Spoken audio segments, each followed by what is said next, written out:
যে আসবে এটা তো বলতে পারি। নবী রাসূলরা সংশয় আছে যে আমার যুগে হয়তো আসতে পারে। পৃথিবীর শুরু থেকেই দাজ্জালের আলোচনা হয়ে আসছে। সব উম্মতি দাজ্জাল একটা ভয়াবহ ফিতনা। রাসূল সাল্লাল্লাহু আলাইহি সাল্লাম বলেছেন যে কোনো নবীর যুগে যেহেতু আসেনি, সেহেতু নিশ্চিত যে আমার এই উম্মতের এজন্য সতর্ক করেছেন দাজ্জাল। আর আমাদের সকলকে সতর্ক হওয়া উচিত। দাজ্জাল কি জিনিস, দাজ্জালের কি ফিতনা, এ সম্পর্কে রাসূল সাল্লাল্লাহু আলাইহি সাল্লাম বিস্তারিত আলোচনা করেছেন।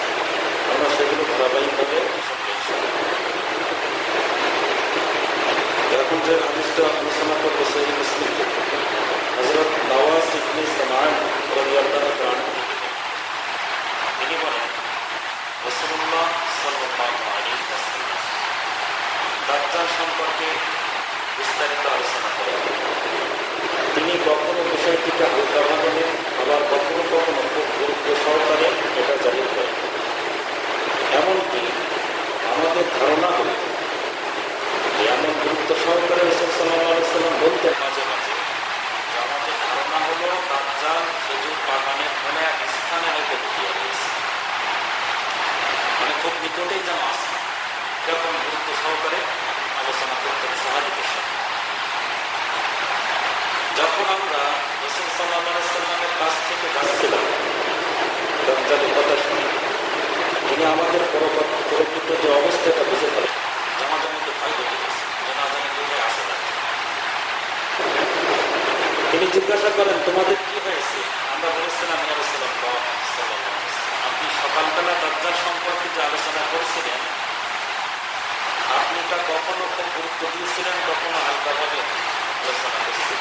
এটা আমাদের ধারণা হয়েছিল সম্ভবত সে সময় দাজ্জাল খেজুর বাগানের কোথাও অবস্থান করছে। আর মরুভূমির মধ্যে কি খেজুর বাগান ছাড়া এমনি কোনো বাগান নেই, মরুভূমি তো ফাঁকা যায়, লুকিয়ে থাকলে খেজুর বাগানেই থাকা যায়। এই জন্য খেজুর বাগান প্রকাশ করেছে। তিনি বলেন, তোমাদের ব্যাপারে আমি দাজ্জালের ফিতনার খুব একটা আশঙ্কা করি না। যদি আমার উপস্থিতিতে সে আত্মপ্রকাশ করে, তাহলে আমি নিজে তোমাদের পক্ষ থেকে তার বিপক্ষে প্রতিবন্ধক হয়ে দাঁড়াবো। অর্থাৎ এখন এই সময় যদি আসে রাসূল সাল্লাল্লাহু আলাইহি সাল্লামের সময়, তাহলে রাসূল সাল্লাল্লাহু আলাইহি সাল্লাম নিজেই দাজ্জালের বিরুদ্ধে রুখে দাঁড়াবেন, মোকাবেলা করার বা মোকাবেলা করবে। সেই শক্তি রাসূল সাল্লাল্লাহু আলাইহি সাল্লামের মাঝে আছে। দাজ্জালকে মোকাবেলা করার জন্য একজন নবী দরকার। নবী ছাড়া মোকাবেলা করা সম্ভব না, এতটা ভয়াবহ। মহান আল্লাহ আমার অবর্তমানে তোমাদের রক্ত, যদি আমার অবর্তমানে সে আত্মপ্রকাশ করে, তাহলে প্রত্যেকে নিজেরাই তার বিপক্ষে দাঁড়াতে হবে। এবং আল্লাহ হলেন তোমাদের রক্ষক। দাজ্জাল ছোট ছোট কোকড়ানো কেশ বিশিষ্ট একটা যুবক, অর্থাৎ কোকড়ানো চোখ, তার চোখ হবে খোলা। আমি তাকে আব্দুল উজ্জা ইবনে কাতান সদৃশ মনে করি। একজন ব্যক্তি ছিল আব্দুল উজ্জা ইবনে কাতান, তার চেহারার সাথে দাজ্জালের চেহারা মিলছিল, তাই বললেন যে আমি তার মতো মনে করি। যে ব্যক্তি তার সাক্ষাৎ নেবে সে যেন সূরা কাহাফের প্রাথমিক আয়াতসমূহ তেলাওয়াত করে।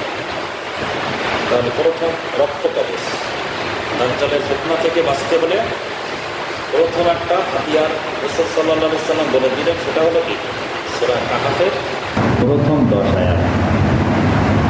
দাজ্জাল শাম ও ইরাকের সাথে সংযোগ স্থাপনকারী রাস্তায় আত্মপ্রকাশ করবে। কোথায় আত্মপ্রকাশ করবে সেই স্থানের নাম স্পষ্ট, শাম এবং ইরাক, ফিলিস্তিন এবং ইরাক, এই এর মাঝখানের কোনো একটা রাস্তায় সে আত্মপ্রকাশ করবে। মানে সে গোপন লুকায়িত আছে। দাজ্জাল মূলত কি লুকায়িত আছে, সে শুধু তথ্য নেই। একটা হাদিস আছে, সেটা হয়তো সামনে পাবে। সেই হাদিস থেকে আমরা বিস্তারিত জানতে পারবো যে সে শুধু ভক্ত নয়, এক সাহাবী। তামিম দারিমি এক সাহাবী, তার সাক্ষাৎ করেছিলেন দাজ্জালের সাথে, নদীর দ্বীপে একটা বন্দী অবস্থায় আছে, সে সম্পর্কে পরে আলোচনা করব। সে তার ডানে ও বায়ে পতল, ধ্বংস, ফিতনা, ফাসাদ ছড়াবে। হে আল্লাহর বান্দাগণ, অটল ও স্থির থেকো। আমরা জিজ্ঞাসা করেছিলাম, ইয়া রাসূলুল্লাহ সাল্লাল্লাহু আলাইহি ওয়াসাল্লাম, সে কত সময় দুনিয়ায় থাকবে? সাহাবীদের প্রশ্নের মাধ্যমে কি আমরা অনেক কিছু বিস্তারিত পেয়েছি। খালি সে তো আত্মপ্রকাশ করবে যাবে, খালি ভয়ে আমরা তো অনেক সময় প্রশ্ন করছি, সাহাবীরা প্রশ্ন করেছে সে কতদিন থাকবে। রাসূল সাল্লাল্লাহু আলাইহি ওয়াসাল্লাম বললেন 40 দিন। এর একদিন হবে 1 বছরের সময়। প্রথম দিনটা যেদিন সে আত্মপ্রকাশ করবে, দিনটা লম্বা হয়ে কি 1 বছর। কতটা ভয়াবহ ফিতনা। পরের দিন হবে 1 মাসের সমান, এর পরবর্তী দিন হবে 1 সপ্তাহের সমান। অবশিষ্ট দিনসমূহ তোমাদের এই দিনের মতোই দীর্ঘ হবে, স্বাভাবিকভাবে হবে। তাহলে 1 বছর, পরেরটা হবে 1 মাস, তারপরেরটা 1 সপ্তাহ। এভাবে সে প্রায় 1 বছর 2 মাস মতো হবে। যদিও সে 40 দিন থাকবে, কিন্তু সেটা দীর্ঘ হবে কি? এবার দেখ সাহাবীদের প্রশ্ন। আমরা জিজ্ঞাসা করেছিলাম, ইয়া রাসূলুল্লাহ, যে দিনটি 1 বছরের সমান হবে, সেদিনে কি একদিনের সালাতই আমাদের জন্য যথেষ্ট হবে? যে 1 বছরে কি তাহলে 5 ওয়াক্ত নামাজ পড়বো? দেখেন আমাদের মধ্যে তো এই চিন্তা আসে যে 1 বছর যদি 1 দিন হয়, তাহলে এবার নামাজ কীভাবে পড়ে? কিন্তু সাহাবীদের মধ্যে আগে এই প্রশ্ন এসে গেছে যে 1 বছর একটা দিন যদি লম্বা হয়, তাহলে নামাজ কি 1 বছরে 5 ওয়াক্ত পড়ো? একদিনে তো 5 ওয়াক্ত পড়ো।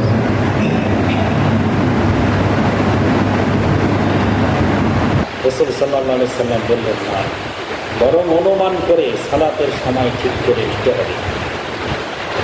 দাজ্জাল এসে গেলে নামাজ পড়াও কঠিন হয়ে যাবে। একটা দিন 1 বছর হয়ে যাবে, সেই সময় 5 ওয়াক্ত অনুমান করে করে নামাজ পড়তে হবে। কতটা কঠিন হয় অনুমান তো আছে। আমরা 5 ওয়াক্ত নামাজ পড়ি, আমরা না রাইট হবে না, ওর মধ্যে অনুমান করতে হবে তখন ফজরে বা। যদি এখন ঘড়ি থাকে মাশাআল্লাহ তাহলে হবে। যদি এই এখন যে টাইম ঘড়ি পাওয়া যায়, এখন যদি সারাদিন অন্ধকারও থাকে, তাও তো বুঝতে পারছি কখন 1টা বাজছে, তখন জোহরের টাইম আছে। যদি সে সময় ঘড়ি থাকে তাহলে সহজ হবে, আর না হলে আরও কঠিন হবে। আমরা জিজ্ঞাসা করেছিলাম, ইয়া রাসূলুল্লাহ সাল্লাল্লাহু আলাইহি ওয়াসাল্লাম, দুনিয়াতে দাজ্জাল কত দ্রুত গতি সম্পন্ন হবে? তিনি বলেন, বায়ু তাড়িত মেঘের মতো দ্রুত গতি সম্পন্ন হবে। অর্থাৎ মেঘ যেমন দ্রুত গতিতে যায় আসমান, এরকম দ্রুত গতি সম্পন্ন সে দাজ্জাল। সে এক সম্প্রদায়ের কাছে আসবে এবং তাদেরকে নিজের দিকে আহ্বান জানাবে। তারা তার প্রতি ঈমান স্থাপন করবে এবং তার হুকুমের অনুসরণ করবে। সে আকাশকে নির্দেশ দেবে, আকাশ তাদের উপর বৃষ্টি বর্ষণ করবে। সে জমিনকে আদেশ দেবে, জমিন উদ্ভিদ উৎপন্ন করে দেবে। তাদের গৃহপালিত জন্তুরা সন্ধ্যায় ঘরে ফিরবে। এগুলোর কোজ সুউচ্চ হবে, দুধের বাটগুলো লম্বা এবং স্থির হবে। এরপর সে আর এক সম্প্রদায়ের কাছে আগমন করবে এবং তাদেরকে নিজের দিকে আহ্বান জানাবে। তারা তার আহ্বান প্রত্যাখ্যান করবে। দাজ্জাল তাদের কাছ থেকে চলে যাবে। তারা অতি দ্রুত অজন্মা ও দুর্ভিক্ষের কবলে পতিত হবে। তাদের হাতে ধনসম্পদ কিছুই অবশিষ্ট থাকবে না।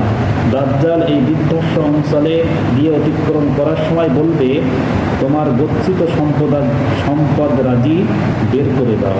জমিনকে বলবে, যেখানে কি কোনো ফসল জন্মাবে না, মানে যারা দাজ্জালের অনুসরণ করবে না, তার সেখানে কি বৃষ্টিপাত হবে না, ফসল হবে। তারা দুর্ভিক্ষের কবলে পতিত হবে। দাজ্জাল এই সম্প্রদায় অতিক্রম করার সময় কি বলবে, যে তোমার গচ্ছিত সম্পদ রাজি বের করে দাও। সাথে সাথে সে অঞ্চলের ধনসম্পদ মধুমক্ষিকার মতো, মৌমাছির মতো তার অনুসরণ করবে। এরপর সে পূর্ণ বয়স্কা এক যুবককে আহ্বান করবে, কিন্তু সে তাকে অস্বীকার করবে। দাজ্জাল তাকে তরবারি দিয়ে 2 টুকরা করে ফেলবে এরপর টুকরা দুটোকে আলাদাভাবে একটি তীরের পাল্লা পরিমাণ দূরত্বে থাকবে। এরপর সে ডাকবে এবং টুকরা দুটো চলে আসবে। তার চেহারা তখন প্রফুল্ল হাস্যময় হবে। 7 বৎসরে আল্লাহ মাসিহ ইবনে মরিয়ম আলাইহিস সালামকে প্রেরণ করবেন। তিনি দামেস্কের পূর্ব অংশে সাদা মিনারের উপরে হালকা জাফরানি হলুদ রঙের কাপড় পরিহিত অবস্থায় ফেরেশতাগণের কাঁধে ভর করে নেমে আসবেন। তাহলে কেমন পোশাক হবে, কোথায়, কোন স্থানে, কোন মসজিদের কোন মিনারে, পূর্ব পাশে, সেটাও উল্লেখ করে দিয়েছে, যাতে এতে মানুষ ফিতনায় না পড়ে। কারণ যে কেউ তো একজন দাবি করতে পারে আমি ঈসা, এই জন্য এটা যাতে ধোকায় না পড়ে। এবং দাজ্জাল সম্পর্কেও অনেকেই এর মধ্যে ইতিমধ্যে কয়েকটা 19 থেকে 21 বার ইমাম মাহাদির আত্মপ্রকাশ করেছে যে আমি ইমাম মাহাদি আসবে।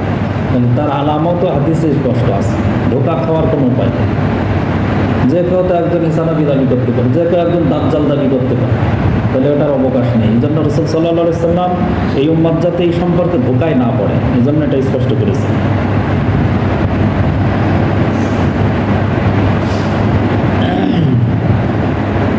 ফেরেশতাদের কাঁধে ভর করে নেমে আসবে।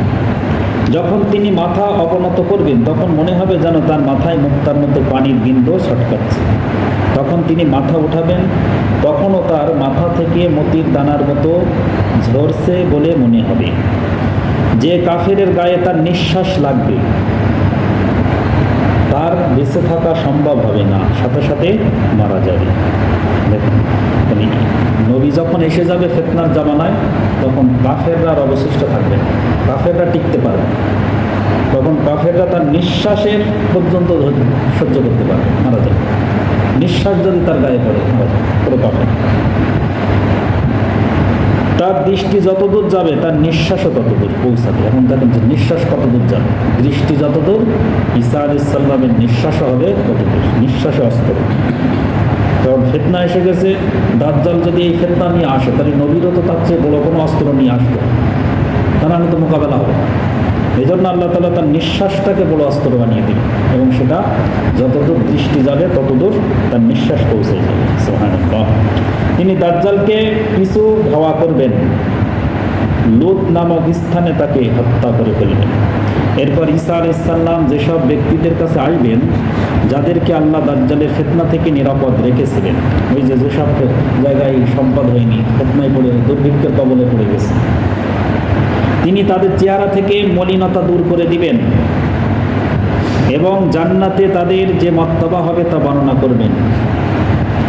7 বছরে মহান আল্লাহ হযরত ঈসা আলাইহিস সালামের কাছে এই মর্মে হুকুম করবেন, আমি এমন একদল বান্দা পাঠিয়েছি যাদের বিপক্ষে অস্ত্র ধারণ করার শক্তি কারোর হবে না। তুমি আমার এসব দাসকে নিয়ে তুর পাহাড়ে চলে যাও। এরপর মহান আল্লাহ ইয়াজুজ মাজুজের সম্প্রদায়কে পাঠাবেন। ওই যে ইয়াজুজ মাজুজ অহম মিন কুল্লি হাদাবি ইয়ানসিলুন, সূরা কাহফের মধ্যে যে বর্ণনা আছে যে ওই যে জুলকারনাইন 2 পাহাড়ের মাঝখানে প্রাচীর গেতে লোহা দিয়ে সীসা ঢালা প্রাচীর দিয়ে আটকায় রেখেছে, এই ইয়াজুজ মাজুজ কি বাইর হয়ে। তারা প্রত্যেকে উচ্চভূমি থেকে দ্রুত গতিতে বেরিয়ে আসবে। তাদের অগ্রবর্তী দলসমূহ তাবারিয়া হ্রদের উপর দিয়ে অতিক্রম করবে। তারা এই হ্রদের সব পানি পান করে ফেলবে, অর্থাৎ নদীর সমস্ত পানি তারা পান করে ফেলবে, এত পিপাসিত আর সংখ্যা এত বেশি হবে। তাদের পরবর্তী দল এই অঞ্চল দিয়ে অতিক্রম করবে। তারা বলবে এখানে কোনো এক সময় পানি ছিল। আল্লাহর নবী ঈসা আলাইহিস সালাম ও তার সাথীরা অবরুদ্ধ হয়ে পড়বেন, ওই পাহাড়ে উঠে গেছে, গান নিচে নামতে পারবে না, এত বিশাল বাহিনী বাইরে হয়েছে। এই সময় তাদের কাছে গরুর একটি মাথা এত মূল্যবান মনে হবে যেমন বর্তমানে তোমরা 100 দিনারকে মূল্যবান মনে করো। স্বর্ণের মুদ্রাকে যেমন মূল্যায়ন করি, একটা গরুর মাথা এরকম মূল্যায়ন।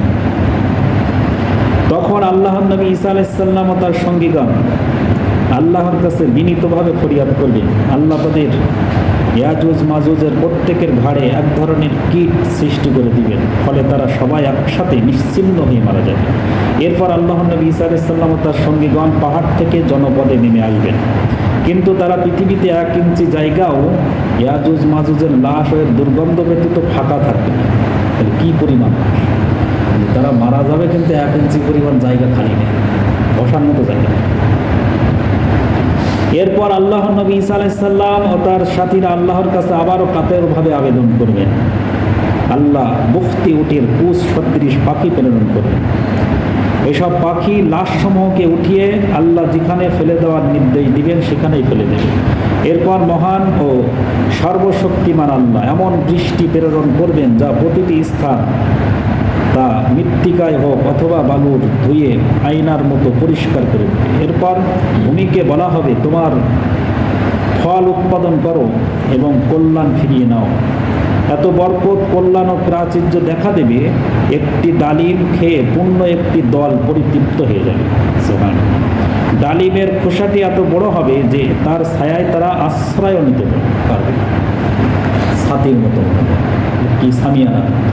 একদল মানুষ একটা ডালিম খেয়ে পরিতৃপ্ত হবে, মনে করেন আমাদের মধ্যে এরকম একটা দল মানুষ পরিতৃপ্ত হয়ে যাব, আবার তার খোলা এত বেশি হবে কি যে এটা আশ্রয় দেওয়া যায়, সামিয়ানার মতো। বলি কি পরিমাণ বড় হবে নিয়ামত। গবাদি পশুতে এত প্রাচুর্য দেওয়া হবে যে একটি মাত্র দুধের উটের দুধ হবে একটি বড় দলের জন্য যথেষ্ট। একটি দুধের গাভীর দুধ একটি গোত্রের জন্য যথেষ্ট হবে। একটি দুধের বকরি একটি পরিবারের জন্য যথেষ্ট হয়ে যাবে। সুবহানাল্লাহ। এই সময় আল্লাহ তাআলা পবিত্র বায়ু প্রবাহিত করবেন, এই বায়ু তাদের বগলের নিচ পর্যন্ত লাগবে। ফলে সকল মুমিন ও মুসলিমের রূহ কবজ হয়ে যাবে। কবজ হয়ে যাবে, শুধু মন্দ ব্যক্তিরাই বেঁচে থাকবে। তারা পশুর মতো প্রকাশ্যে গুনাহে জিনাহে লিপ্ত হবে। তাদের বর্তমানেই মহাপ্রলয় কিয়ামত সংগঠিত হবে। এই হলো সংক্ষেপে শেষ জামানার একটা চিত্র, সেই মুসলিমের এই হাদিসে উঠে এসেছে। আল্লাহ তাআলা আমাদের সকলকে এ সম্পর্কে চিন্তা ভাবনা করে জ্ঞান এর যে একটা বরকত আল্লাহ আমাদের সকলকে দান করুন। আমিন। আল্লাহুম্মা সাল্লি আলা যারা মরে গিয়েছে